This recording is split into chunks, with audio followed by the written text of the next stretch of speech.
Mesdames, Messieurs, bonjour. Très heureux de vous retrouver ici en direct de la Porte de Versailles à Paris. Alors, on va s'intéresser à l'agrivoltaïsme. Et justement, on va avoir 3 conseils qui vont nous être donnés par Aude Agénis Nevers. Vous êtes chargé de mission stratégie agrivoltaïque au sein d'Enoé. Alors, ces 3 conseils, ça serait lesquels ? Bonjour Jean-Paul. Le premier conseil, ce serait qu'un projet agrivoltaïque, il doit répondre à une problématique agricole. C'est-à-dire qu'aujourd'hui, avec le changement climatique par exemple, on voit que les cultures ont besoin de protection et c'est ce que va apporter un outil agrivoltaïque. Donc ça peut être une protection par rapport à une baisse de rendement qui serait liée à des excès de chaleur ou à un ensoleillement excessif. Ça peut être aussi contre les aléas climatiques comme la grêle.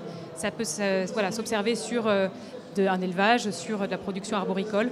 On a des solutions qui sont adaptées un peu à tous les types d'élevage ou tous les types de cultures. Simplement, il faut réfléchir donc comme une réponse à une problématique agricole. Le second ?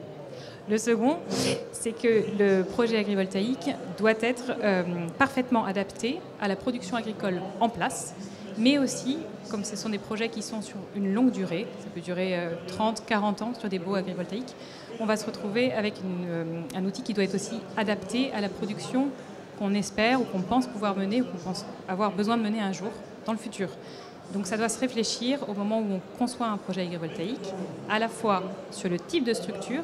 Aujourd'hui, sur le marché, il y a beaucoup de structures différentes. On va avoir du fixe, on va avoir du mobile, on va avoir des différentes hauteurs, des possibilités ou non de pilotage en faveur de la production agricole. Il va y avoir aussi la question des interrangs à se poser. Est-ce que j'ai besoin de mécaniser ma parcelle ? Est-ce que j'ai besoin de faire passer un engin agricole ? Même si aujourd'hui ce n'est pas le cas, quid de demain ? C'est vraiment des choses qu'il faut avoir à l'esprit au moment où on fait son projet agrivoltaïque.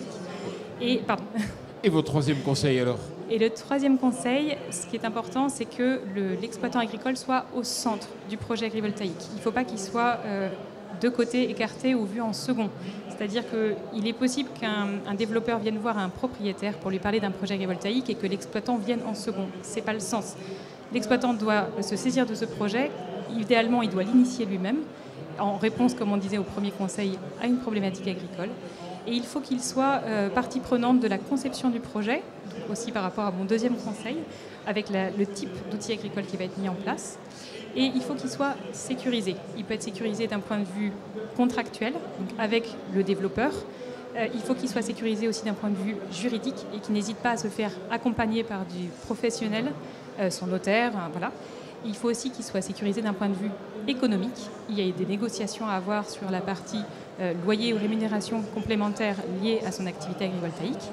Et là, il faut faire un peu attention parce qu'un projet agrivoltaïque, sur une longue durée, c'est un peu comme un mariage. Il faut savoir avec qui on se marie, il faut savoir que ça va durer longtemps, il faut être sûr qu'on s'entend bien au départ. Et il faut se méfier aussi des offres qui pourraient être un peu trop alléchantes, j'allais dire, parce que les montants financiers qui vont être investis dans la partie, par exemple, loyer ou rémunération à l'agriculteur, ne seront pas forcément investis dans la conception d'un outil qui sera parfaitement adapté à l'activité agricole. L'enveloppe est limitée et donc voilà, on voit où est-ce qu'on attribue le budget. Il faut bien réfléchir à toutes ces choses-là avant de s'engager. Bon. Aude, merci beaucoup et puis merci à vous.